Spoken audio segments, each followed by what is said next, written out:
एक कार्यक्रम कर प्रायोजक हवे कृषि एवं कृषक कल्याण मंत्रालय, भारत सरकार।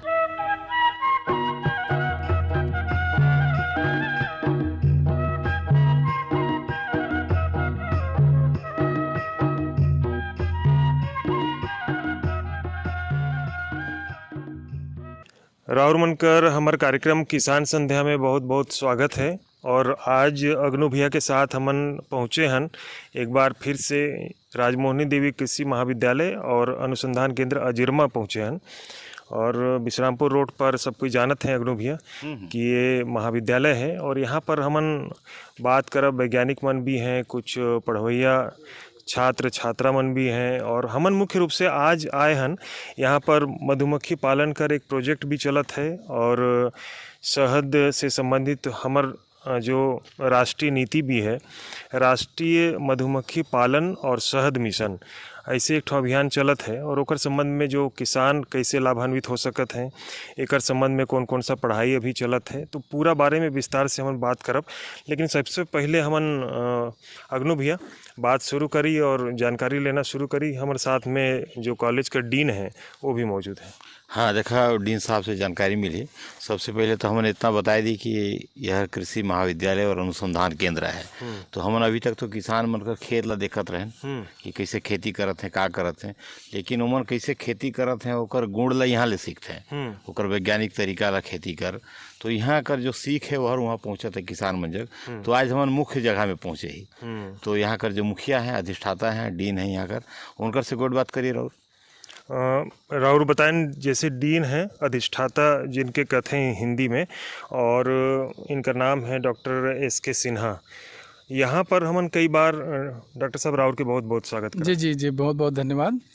हमन कई बार जब कार्यक्रम बनाथन और जगह जगह पर वैज्ञानिक मन से, किसान मन से जब संपर्क करथन तो मन पूछते कि इतना बड़ा संस्थान में का गतिविधि होयल, कौन कौन चीज़ कर पढ़ाई होयल, लेकर से लड़का मन ला, बच्चा मन ला काफ़ी दूर दूर से आते हैं यहाँ पर। तो कौन कौन सा फ़ायदा पहुँचेल, तो कुल मिला के हमन ला बताते हैं कि का गतिविधि यहाँ पर चलेल।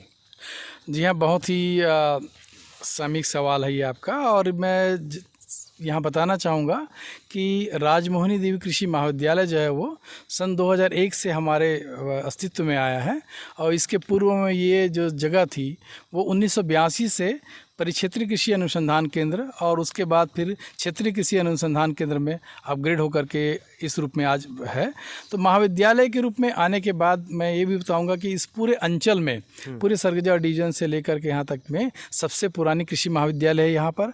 और इस महाविद्यालय में हमारे यहाँ BSc AG कृषि और MSc AG कृषि 3 विभाग में संचालित हो रही हैं। इसमें मुख्य रूप से जो शिक्षण प्राप्त करते हैं विद्यार्थी लोग, वो मुख्य रूप से इनका कृषि से संबंधित सारी चीज़ों के इनका पाठ्यक्रम होता है, जिसमें कि वे विभिन्न प्रकार के फसलों के मैनेजमेंट और उसके कैसे परंपरागत खेती के साथ साथ हम आधुनिक खेती किस तरह से करें, प्राकृतिक खेती की ओर कैसे जानें, इन सब के बारे में प्रैक्टिकल के साथ साथ थ्योरी दोनों चीज़ों की भी काम होती हैं। प्रैक्टिकल ओरिएंटेड हम लोग ज़्यादा करते चले जा रहे हैं और नई शिक्षा नीति में अब लागू भी हो चुका है, जहाँ पर कि भाई जो छात्र हैं वो अगर 4 साल का कोर्स, अगर BSc AG 4 साल होने में उनको लगता है कि बहुत ज़्यादा समय लग रहा है, तो वो 1 साल और 2 साल में भी सर्टिफिकेट और डिप्लोमा लेकर के आगे जा सकते हैं और जा कर के अपन स्वयं से ही जॉब क्रिएटर बन सकते हैं। जॉब उनको खुद अपने हाथ से वो जॉब क्रिएटर बनाएंगे, अपने 4 लोग को, वो पूरे समाज को लेकर के आगे बढ़ सकते हैं और कुछ ऐसा नया व्यवसाय, इससे एंटरप्रेन्योर्स डेवलप कर सकते हैं या फिर खुद का ही अपना एक NGO बना करके काम कर सकते हैं। तो विभिन्न विधाएँ हैं जिसमें इस अनुसंधान केंद्र यानी कि हमारे कृषि महाविद्यालय में कई तरह के अनुसंधान परियोजनाएं संचालित हैं अभी वर्तमान में, जिसमें से मक्का अनुसंधान परियोजना है, एक है जो सामर्थ्य फसलों की बोलती हैं जिसमें कि खेक्सी और फावा बीन और बहुत सारे ऐसे फसल आते हैं उसमें, और तीसरा जो एक प्रमुख रूप से है वो है मधुमक्खी पालन। तो मधुमक्खी पालन में हमारे यहाँ व्यापक रूप से विगत कई वर्षों से इस पर अनुसंधान कार्य चल रहे हैं और साथ ही साथ इसका जो हमारे पास एक मिनी लैबोरेटरी लेबोरेटरी भी स्थापित किया जा चुका है। और इस अनुसंधान कार्य में हम अलग अलग तरीके के जो है वो शहद का अलग अलग फ्लोरा के, जैसे कि नीलगिरी का हुआ या सरसों का हुआ या फिर रामतिल का हुआ, अलग अलग फ्लोरा से जो शहद होती है उसकी क्या क्वालिटी होती है, इन सब के बारे में भी एक जानकारी हमारे वैज्ञानिक इसका कार्य करते हैं।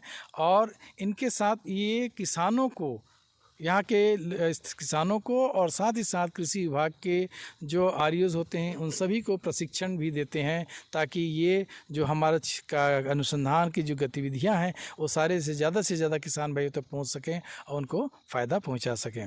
अग्नु भैया, देखा कितना बढ़िया हमन के तकनीकी जानकारी मिली से। यहाँ पर अनुसंधान भी होत है, पढ़ाई भी होत है, एकर अलावा कई ठो प्रोजेक्ट हैं वो भी चलत हैं, तो एकर तो फ़ायदा मिलेल। हाँ, जरूर फायदा मिलेला। और हम देखा थे कि यहाँ पे बड़ा अच्छा जानकारी हमला भेटाइस। और सबसे अच्छा चीज़ ये कि नया जो छात्र हैं, चाहे नया पढ़ाई करना चाहते हैं, कृषि कर पढ़ाई करना चाहते हैं, उमला भी बढ़िया जानकारी भेटाएगी। हमारे जगह गवाऊ वरिष्ठ कृषि विज्ञानियाँ हैं और बढ़िया जानकार भी हैं, और स्थानीय बोली में उनकर पकड़ भी है। इनकर बोली हर किसान में जब जायल नहीं तो खप ले धरेल कथे नहीं, तो बढ़िया इनकर बोले का तरीका है। राउर अपन नाम लोग खुद बताइए और यहाँ का अनुसंधान चलत है ओकर बारे में बताइए। मैं प्रदीप कुमार भगत लिखता हूँ और मैं यहाँ मधुमक्खी पालन के मुख्य अन्वेषक हूँ। और जैसा हमन देखा था कि आज हमन जो है मधु वाटिका में हमन यहाँ उपस्थित हैं, और निश्चित रूप से हमन देखा था कि मोला जो यहाँ मैं फरवरी 2024 से ही मैं कार्यालय संभाले हूँ, और हमन यहाँ देखा था कि हमारा जो मुख्य कार्य है वो लगभग जो है हमन देखते हैं कि यहाँ 3 मधुमक्खी ला हमन जो यहाँ पालत हन, जो पालने योग्य है। एक हमन जैसे हमन देखा था यूरोपियन बी जिला हमन कहते हैं, इटालियन बी, वो मेलीफेरा, और दूसर जो है हमारे सदघरवा के नाम से देसी बी है, और तीसरा है स्टिंगलेस कथन। तो ये तीनों मधुमक्खी ला हमन पालत हन। और हमारा ये प्रयास रहते कि हमन पूरा हमन छत्तीसगढ़ में वो चीज़ ला हमन फैलाव करत हन। और साथ ही साथ हमार मुख्य जो काम है, ये तीनों स्पीसीज ला हमन जो है कैसे हमन ज़्यादा से ज़्यादा बढ़ावा करी, और बढ़ावा के साथ साथ जो है हमन किस प्रकार से हम जो है पॉलिनेशन में हमन एक योगदान दी, फसल के पॉलिनेशन में। और साथ ही साथ जब तक भी हमन जो है जो ट्राइबल सब फार्मर्स हैं ओमन ला हमन जो है निश्चित रूप से हमन जो है एक ट्रेनिंग के माध्यम से ओमन ला हम एक अवेयरनेस करथन कि हमन ज़्यादा से ज़्यादा मात्रा में जो है चीज़ ला अपन घर में जो है ईजाद करा और बढ़ावा और अपन आय ला अर्जित करा। ये सब चीज़ के प्रयोग जो है हमन यहाँ करत हन। और समय समय पे जो है हमन तमाम प्रकार के जब तक भी हमारे जो फ्लोरा है वो फ्लोरा ला हम साल के 12 महीने जो है हमन निश्चित रूप से यहाँ उगाथन अपन फील्ड में, ताकि हमारे मधुमक्खी जो है एक स्थान से दूसरे स्थान ना भाग पाए। राउर इतना दिन में का देखें कि कौन सा ऐसा पौधा है, ऐसा फूल है जिला ज़्यादा आकर्षित होते मधुमक्खी में, ऐसा भी कुछ बात है का? देखा बिल्कुल, मधुमक्खी पर हमेशा जो है जो पीला फूल है बहुत ज़्यादा पसंद है। हमन लाल देखते हैं, सफ़ेद देखते हैं, और जगह भी देखते हैं। तो इस प्रकार की स्थिति में पीला फूल ला बहुत ज़्यादा पसंद करते। और साथ ही साथ हमन देखा सरसों में पूरा पीला फूल है, जटनी में पूरा पीला फूल है, अमेरिकन सनफ्लावर हमन देखा था पूरा पीला फूल है। तो इस प्रकार की स्थिति में हमन जो है प्रयास करना चाहिए कि हमन जब तक भी जो पीला फूल है वो हमन ज़्यादा से ज़्यादा मात्रा में हमारे अपन खेत में लगाना चाहिए। और एक अलावा भी हमन जो है जैसे धनिया है, एक फूल हम सफ़ेद होते फिर भी हमन लगाबो, लेकिन यहाँ भी जो है पोलिनेशन की मात्रा, लेकिन नेक्टर और पोलन जरूर होना चाहिए हमें। एगो और बात होल कि मधुमक्खी नाम सुनते ही लड़का चूहा सब जन डराए उठते हैं, तो ऐसा कुछ डर है का मधुमक्खी हर काटेल? कोई ऐसा प्रजाति है का जो मधुमक्खी हर नहीं काटे और जरा देखे में भी अच्छा लगे और लड़का चूहा बड़े बुजुर्ग सब जन छू सकें और पाल सकें? बिल्कुल, आज देखा कुछ इस प्रकार के जो प्रजाति है, जो जंगली प्रजाति है, जेला हमन जो है भंवर के नाम से जानथन, एपिस डोरसेटा हमन अंग्रेजी में कथन। और हमन देखथन कि बड़े बड़े जो है छज्जा में, बड़े बड़े जो है पेड़ में जो है रहते, ये चीज़ ला हमन जो है बंद बॉक्स में हमन नहीं पाल सकन। तो ये चीज़ ला हमन ला पालना संभव ही नहीं हो पाते। तो इस प्रकार की स्थिति में इला छेड़ना भी जो है बड़ा मूर्खता है, काबर कि ये इतना एग्रेसिव नेचर के होते।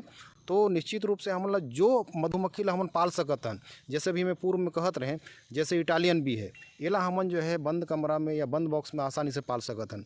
सदघरवा मधुमक्खी आसानी से हमन पाल सकत हन, जो स्टिंगलेस है, जो डंखीन मधुमक्खी आसानी से पाल सकत हन। तो इस प्रकार के जो पाले योग्य है, जो एक जगह टिक जाए, बंद बॉक्स में जो है हमन रह जाए, ऐसी मधुमक्खी ला पाल के जो है हमन आय के स्रोत ला हमन ला आगे बढ़ाना चाहिए। हाँ, देखा बड़ा अच्छा गुड बात हुई और इतना अच्छा जानकारी देहिन। और हम कथी नहीं, स्थानीय बोली कर प्रभाव ही अलग रहे और ओकर फायदा भी दिखेल और सीधे सीधे पहुँचल भी किसान भाई मन तक। तो संगे संगे एजा के जो मधुमक्खी पालत हैं, जो देख रेख करता है, तो एकर लैब के भी जरूरत पड़े।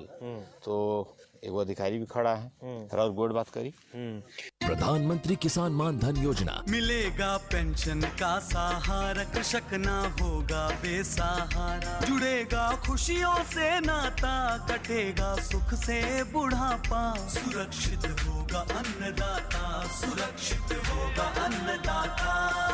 प्रधानमंत्री किसान मान धन योजना से लघु सीमांत किसानों का भविष्य होगा सुरक्षित और 60 वर्ष की आयु से 3,000 रूपए मासिक पेंशन होगी सुनिश्चित। 55 रूपए से 200 रूपए की मासिक किश्त देकर प्रवेश कर सकते हैं 18 से 40 वर्ष तक के किसान। इस अंशदायक योजना में सरकार देगी बराबर का योगदान। सभी किसान भाई बहन इस योजना के लाभ के लिए जन सेवा केंद्र में जाएं और अपना निशुल्क नामांकन कराएं। प्रधानमंत्री किसान मान धन योजना, अन्नदाता के परिश्रम को संबल, पेंशन से सुरक्षित उनका कर। कृषि एवं किसान कल्याण मंत्रालय, भारत सरकार द्वारा जनहित में जारी। देखा, मधुमक्खी पालन के बारे में हम बड़ा गहराई से बातचीत करत हन और खेती किसानी में भी मधुमक्खी पालन से लाभ मिले।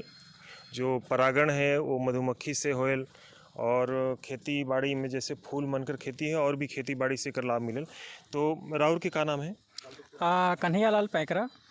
कन्हैया लाल जी, ये प्रोजेक्ट में राउर के का पद है, का काम करती राउर? मैं यहाँ वरिष्ठ वैज्ञानिक के पद में हूँ और यहाँ महाविद्यालय में पदस्थ हूँ मैं। हमन ला बताइए कि मधुमक्खी जैसे कोई किसान पालन शुरू करेल तो एक बक्सा लेके अगर शुरू कर दे से तो कई तकनीकी कमी रह जाए लो में। तो एक तो कैसे शुरू कर सकत है, ओला शुरुआती जो मदद है वो कहाँ से मिलेल, और दूसर एक कि हमें कौन कौन सा रोग लगेल, इमन ला कौन कौन सा तीहा समय के साथ हमन ला करना चाहिए, एक बारे में बताते हैं। जी, मधुमक्खी पालन शुरू करने के लिए बहुत सारी शासकीय संस्थानों से बहुत सारे सहायता प्राप्त हैं, जैसे कृषि विभाग से है, उद्यान विभाग से है और कई तरह की परियोजनाएं चल रही हैं। वहाँ से हम उनको उसका फ़ायदा ले सकते हैं। और शुरुआती तौर में मधुमक्खी पालन के लिए अगर हम शुरू करना चाहते हैं अपने घर पे, तो मैं यही कहूँगा कि सबसे पहले जो है वो देसी मधुमक्खी से शुरू करें, क्योंकि विदेशी मक्खी में थोड़ी सी देख रेख की आवश्यकता होती है। देसी मधुमक्खी को हम आसानी से पाल सकते हैं। शुरू में 2 या 3 पेटी से ही शुरुआत करें और उसके बाद जैसे जैसे उनका ज्ञान बढ़े उसके बाद में कॉलोनी की संख्या बढ़ानी चाहिए। और अगर हमको व्यावसायिक दृष्टिकोण से अगर हमको मधुमक्खी पालन करना है तो व्यावसायिक दृष्टिकोण के लिए सबसे अच्छी जो है वो जो हम विदेशी मक्खी, इटालियन मधुमक्खी बोलते हैं, उसको अपनाना चाहिए, क्योंकि उससे हमको शहद की मात्रा ज़्यादा मिलती है। इसके अलावा उससे और भी कई तरह के उत्पाद मिलते हैं। जैसे मान लीजिए हम उनसे मोम भी ले सकते हैं, उनसे विष भी निकाल सकते हैं, जहर मधुमक्खी का, और उसके अलावा उसमें गोंद भी प्राप्त होते हैं। इस तरह से हम कई तरह के उत्पाद मधुमक्खियों से ले सकते हैं। और मैं बताना चाहूँगा कि जैसे इसमें कोई विशेष देख रेख की आवश्यकता नहीं होती है, लेकिन कई बार कुछ परिस्थितियाँ बस जो है उसमें कीड़ी या बीमारियों का प्रकोप भी हो जाता है। तो बहुत ज़्यादा नहीं होते हैं, लेकिन थोड़ी बहुत देख रेख की आवश्यकता होती है। अगर हम प्रमुख प्राकृतिक दुश्मनों की बात करें तो मधुमक्खी में सबसे ज़्यादा दुश्मन अगर हम देखें तो सबसे पहले बॉक्स में जो है छोटी छोटी चींटियाँ आती हैं जो कॉलोनी के अंदर घुस जाती हैं, शहद पीने लगती हैं। तो मधुमक्खियाँ डर के मारे जो है वो साइड को छोड़ते जाते हैं, तो उससे उड़ने का डर रहता है। दूसरा एक प्राकृतिक शत्रु है, एक मोमी कीड़ा लगता है। इनका जो छत्ता होता है, छत्ता में मोमी कीड़ा लग जाता है। मोमी कीड़ा, उसका जो लार्वा है वो मोम को खाते हुए जाता है, सुरंग बनाता है, तो एक जाला बुनते जाता है। तो उसके डर के मारे मधुमक्खियाँ उसके पूरे छत्ते को छोड़ देती हैं। अगर इसका प्रकोप ज़्यादा बढ़ गया तो पूरे के पूरे कॉलोनी को छोड़कर मधुमक्खियाँ भाग जाती हैं। इसी तरह से हम देखते हैं कि मधुमक्खी के पास, पेटी के पास में जो है छिपकली बैठी रहती हैं। जैसे ही मधुमक्खी बाहर निकलती है तुरंत वो पकड़ के खा जाती हैं छिपकलियाँ। तीसरा, बहुत सारे चिड़ियाँ हैं, है ना, ग्रीन बी ईटर है, ब्लैक डोंगर हैं, कई तरह के पक्षियाँ हैं जो सीधे मधुमक्खियों के पास उड़ते रहते हैं और मधुमक्खियाँ जैसे उड़ती हैं उनको तुरंत पकड़ के खा जाते हैं। तो इस तरह से कई तरह कन्हैया जी जो बताते हैं अग्नु भैया, कई ठो इमें हमन के तीहा जो करना है वो हमन के समय समय के हिसाब से प्रशिक्षण भी मिले लेकर। जी। और एक संबंध में हमन की जानकारी होना चाहिए। और भी विद्यार्थी मन भी खड़ा है यहाँ पर, और कुछ अधिकारी मन भी हैं जो प्रोजेक्ट से संबंधित है, उनकर से बात करते हैं। हाँ परसों भी देखा जितना विशेषज्ञ रही उनसे बढ़िया जानकारी मिले। बाकी ये विषय ला पढ़ा थे और भविष्य में लड़का मतलब पढ़ाही चाहे किसान मन जग जाही वो पढ़े वाला लड़का मन भी है और विशेषज्ञ मन भी हैं। तो एजेंट से गोड बात कर बड़ा अपन नाम लो बताइए। मेरा नाम वैभव जायसवाल है और मैं यहाँ बी प्रोफेशनल पद पर कार्यरत हूँ। और जैसे हमारे मधुमक्खी पालन में सबसे बड़ा जो रहता है उसमें प्रबंधन का। जैसे हमने मधुमक्खी पालन कर लिया पर हम प्रबंधन नहीं कर पा रहे हैं तो कहीं ना कहीं वो हमारे लिए हानिकारक हो जाता है। उसमें सबसे महत्वपूर्ण चीज़ है वो है मधुमक्खी का परिवार का विभाजन। अगर हम विभाजन मधुमक्खी का कर रहे हैं तो उससे जो हमारी बीज की जो कॉलोनी है वो तो बढ़ेगी ही और जो उनकी उत्पादन क्षमता है उसमें भी कहीं ना कहीं बढ़ोतरी देखने को मिलती है। तो इसमें जो विभाजन है उसमें सबसे पहले हम देखते हैं जो हमारी रानी मधुमक्खी होती है वो सिर्फ 2 साल ही वो अपने बहुत अच्छे तरीके से अंडे का उत्पादन कर सकती है। 2 साल बाद उसके अंडे के उत्पादन में कहीं ना कहीं कमी आ जाती है। तो उस स्थिति को देखते हुए हमको नई रानी मधुमक्खी से उसको बदलना होता है जिसको हम विभाजन कहते हैं। और जब हम विभाजन करते हैं उसमें सबसे पहले जो वो हमारा फ्रेम है उसमें जो रानी मधुमक्खी का सेल बना हुआ है उस रानी मधुमक्खी के बने हुए सेल के फ्रेम को लेते हैं और जो हमारी जो नई पेटी है जिसमें हमको नया कॉलोनी बनाना होता है उसमें हम कुछ जो हमारे श्रमिक हैं और जो हमारे कुछ नर हैं उनके साथ हम उस रानी मधुमक्खी के सेल को रख देते हैं जिससे आने वाले समय में जो वहाँ से रानी मधुमक्खी निकलने वाली है उसको ये जो वर्कर्स भी हैं जिनको श्रमिक बोला जाता है वो सफिशिएंट अमाउंट में उनको रॉयल जेली और पॉलन का उनको फीड कराएंगी जिससे उनका जो कहने मतलब लार्वा स्थिति में है वो बहुत तेज़ी से विकास करके एक रानी में बदल जाएगा। फिर वो धीरे धीरे जब वो रानी वहाँ से बाहर आएगी और जब वो पहला उड़ान भरेगी जिसके साथ नर भी पीछे जाएंगे जिसको मैथुन उड़ान बोला जाता है। उसके बाद जब रानी अपने मैथुन उड़ान के बाद संभोग के बाद रानी जब अपने हाइव में आएगी तो वो बहुत अधिक संख्या में अंडे देंगी और वहाँ से फिर जो बाकी सदस्य हैं वो वहाँ से निकलेंगे। इसलिए हमारे लिए जो प्रबंधन में मधुमक्खी का जो विभाजन है वो बहुत ही हमारे लिए आवश्यक हो जाता है। रारू तो इतना तकनीकी चीज़ ला बताएं किसान मन ला कैसे समझ पाते हैं जो किसान भाई मन ला लगा ही पेटी तैयार करी तो किसान मन ला समझाता तो मन बात समझ जाते हैं कि कैसे बदलना है कैसे पेटी बदलना है कौन सा अवस्था भी चलत है। नहीं उसमें जैसे आपने जो कॉलोनी लाई है आपने देखा जा रहा है कि उसमें बहुत अच्छा कॉलोनी डेवलप हो रहा है। मतलब हमारे लिए ये है कि वहाँ जो भी रानी है वो अंडे का उत्पादन बहुत अच्छे तरीके से कर रही है।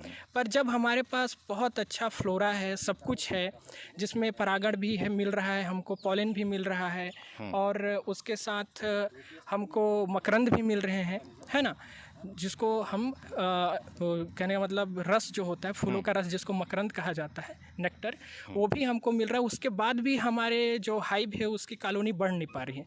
तो कहीं ना कहीं ये हमको एक संदेश देता है कि बीज जो है जो रानी मधुमक्खी है वो उस तरीके से अंडे का उत्पादन नहीं कर पा रही है और हमको अब वहाँ पास नई रानी मधुमक्खी से उसको रिप्लेस करना होगा। पुरानी जो रानी मधुमक्खी है उसको हटाना होगा और नई रानी मधुमक्खी को वहाँ लाना होगा। बहुत सारे कंडीशन में ये देखा जाता है कि खुद ब खुद जो वर्कर्स होते हैं वो खुद इस चीज़ को आइडेंटिफाई कर लेते हैं कि जो रानी मधुमक्खी है वो अब अंडे का उत्पादन उस तरीके से नहीं कर पा रही है जिस हिसाब से उसको करना चाहिए। तो खुद एक रानी सेल तैयार कर देते हैं और उस रानी सेल में वर्कर्स के द्वारा श्रमिकों के द्वारा अच्छे अमाउंट में उनको फूड प्रोवाइड किया जाता है।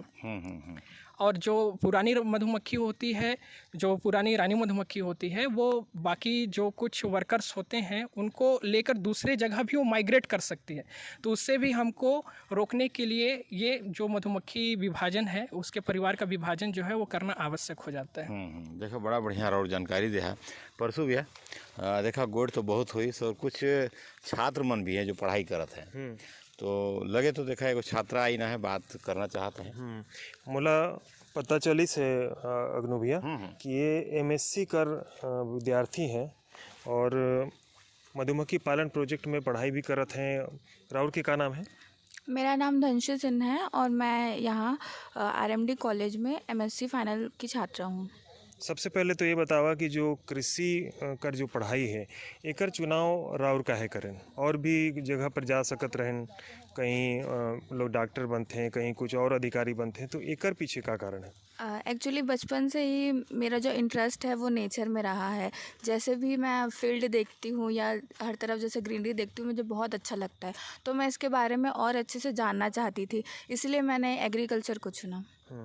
और इनमें आगे का भविष्य दिखेल का हमन बन सकत हन, कैसे आगे कोई पद मिलही, कैसे पढ़ाई होही, का चीज़ करना पड़ी? जैसे कि आप लोग जानते हैं कि हमारे इंडिया में मोस्टली जो 70% लोग हैं वो किसी ना किसी इनडायरेक्ट या डायरेक्ट वे से एग्रीकल्चर से रिलेटेड हैं। तो इसमें हम लोग कंपनी में भी जा सकते हैं, जैसे सीड कंपनी होती है, इंसेक्टिसाइड्स की कंपनी होती है, पेस्टिसाइड्स की कंपनी होती है, उधर भी जा सकते हैं। और हम अगर हमारे पास फील्ड है, हमारे पास खेत है, तो हम उसमें भी अच्छे से फसलें लगा के उसका बढ़ाव कर सकते हैं, ताकि सबको अच्छे अच्छे फल सब्जियां सब मिल सके। और इसमें हम लोग बैंक में भी जा सकते हैं, बैंक में भी अच्छी अपॉर्चुनिटीज़ है और बहुत सारी स्कीम्स के तहत भी हम NGO वर्क कर सकते हैं। और बहुत सारी ऐसे खाने की चीज़ें हैं उसमें भी हम अपना योगदान दे सकते हैं। फ्रूट प्रोडक्ट्स, बहुत सारे पोस्ट हार्वेस्टेड प्रोडक्ट्स रहते हैं, जैसे कि अगर हम मधुमक्खी की बात करें तो जैसे शहद है, बी वैक्स है, बी प्रोपोलिस है, ये सब ना ही केवल हमारे फूड में काम आते हैं बल्कि हमारे मेडिसिनल यूज़ में भी काम आते हैं। इससे बहुत सारी जैसे बीमारियाँ, जैसे हार्ट पेशेंट्स हैं वो भी इसको यूज़ कर सकते हैं। इससे हमारे हार्ट बीट और हमारे ब्लड फ्लो बैलेंस्ड रहते हैं। एक बहुत बढ़िया प्रोजेक्ट चलत है अग्नू भैया, और मधुमक्खी पालन से संबंधित हमन के कौन कौन सा लाभ मिलेल, शहद से हमन के कौन सा लाभ मिलेल, एकर बारे में बड़ा विस्तार से छात्रा हमन के बतात रहीन। MSc कर पढ़ाई करत हैं, तो आगे भी हमन बात करते हैं। कई स्टूडेंट हैं। हर जोखिम से निकल कर फसल आए, सुरक्षित हो जाए,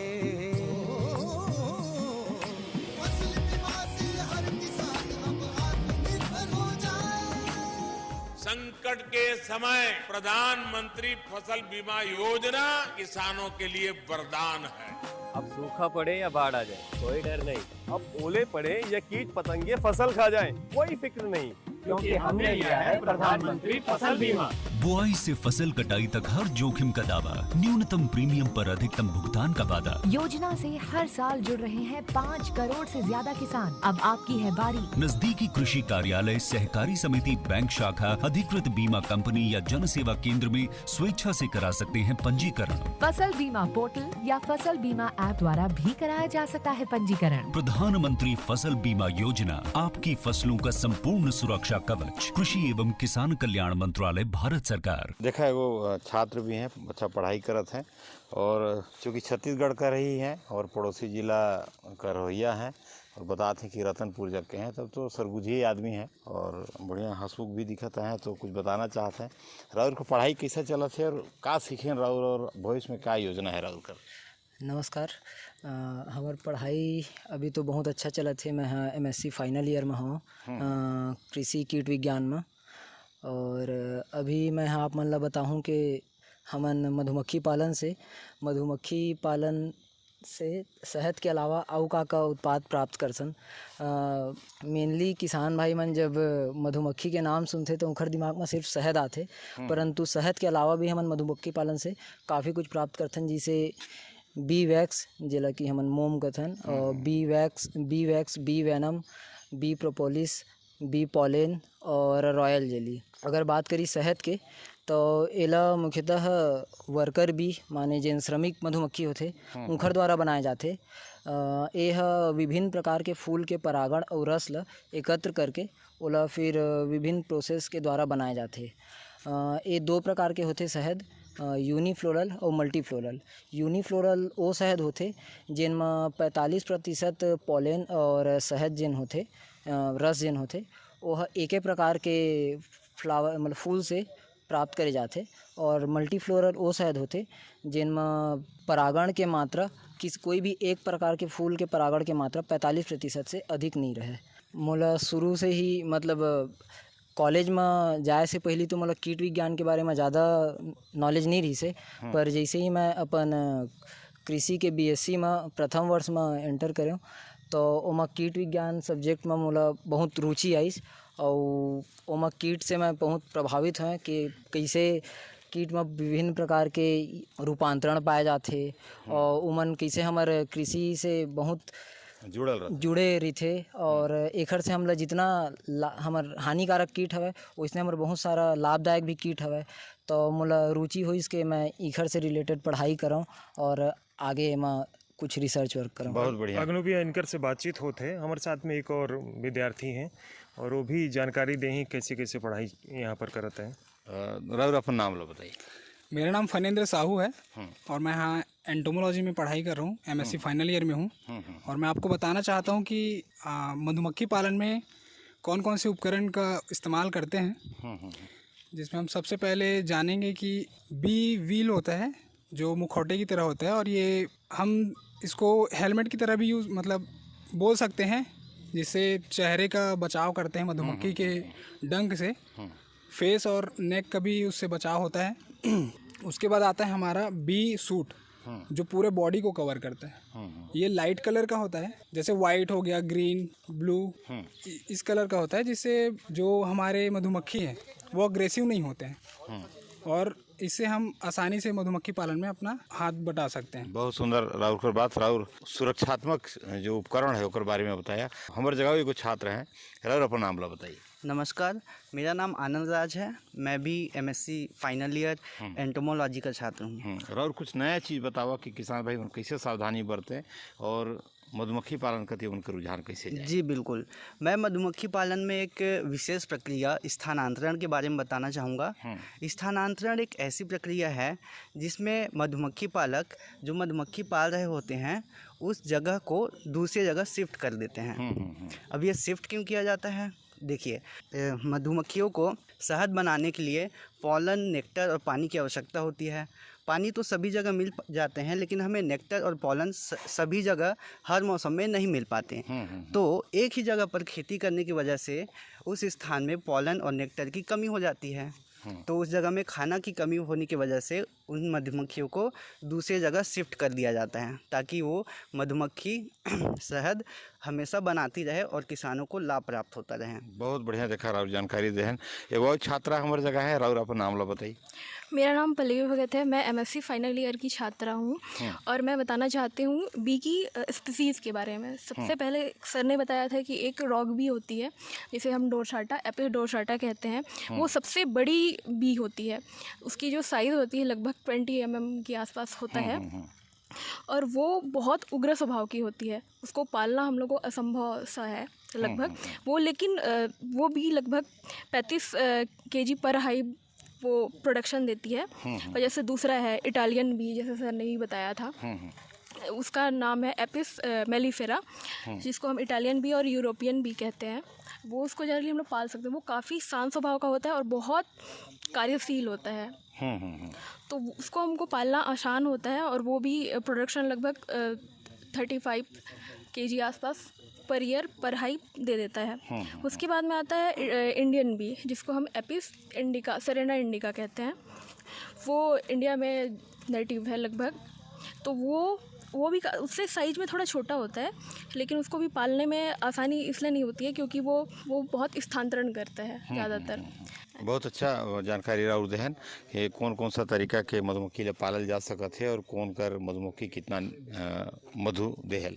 अगनु भैया बड़ा विस्तार से हमन आज बात करे हन और बड़ा अच्छा हमन के लगिस कि देखा मधुमक्खी पालन व्यवसाय तो प्रोजेक्ट है ही, एक अलावा जो स्टूडेंट मन जुड़िन है, खासकर सरगुजा कर ये गौरवपूर्ण जो संस्थान है हमारे क्षेत्र में स्थित है, यहाँ पर इतना बढ़िया पढ़ाई होते है खेती किसानी पर, और किसान मन ला भी लाभ मिलेल, विद्यार्थी मन ला भी लाभ मिलेल और क्षेत्र भी लाभान्वित होए।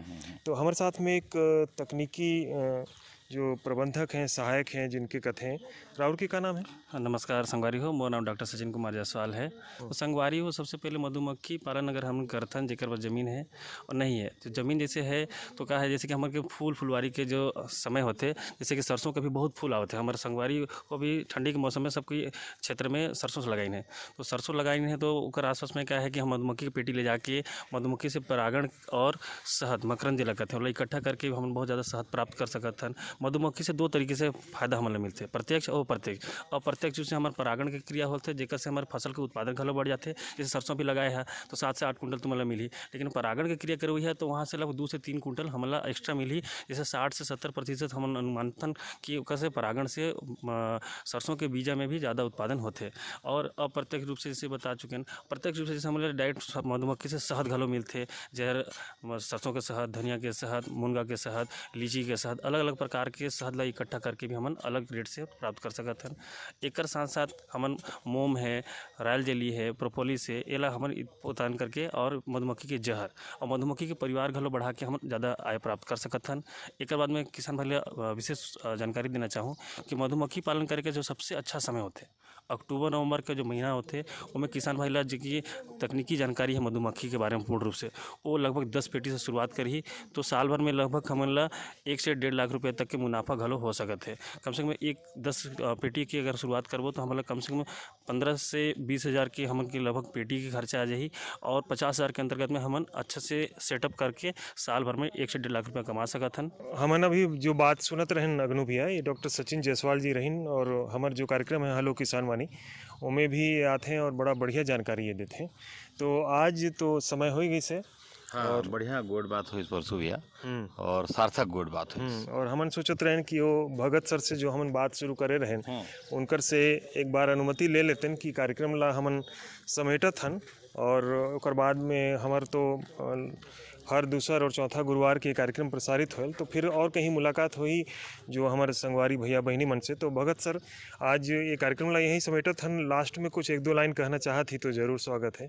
बिल्कुल बिल्कुल, मैं आप सब मन के स्वागत करत हूँ और मधुमक्खी वाटिका में और मोला बहुत बने लगी से आज आप मन आवा और जो है इस प्रकार के जो बात हमार हुई से यहाँ पे और आप सब बुझन ला बहुत बहुत धन्यवाद। और निश्चित रूप से मैं उम्मीद करूँ कि ये जो है हमारी गोट बात जो है किसान तक निश्चित रूप से पहुँचे।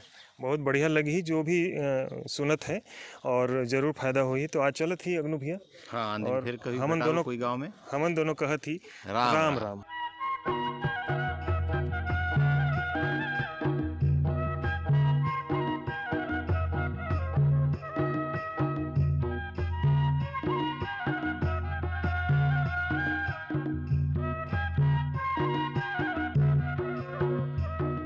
ये कार्यक्रम कर प्रायोजक रही कृषि एवं कृषक कल्याण मंत्रालय भारत सरकार।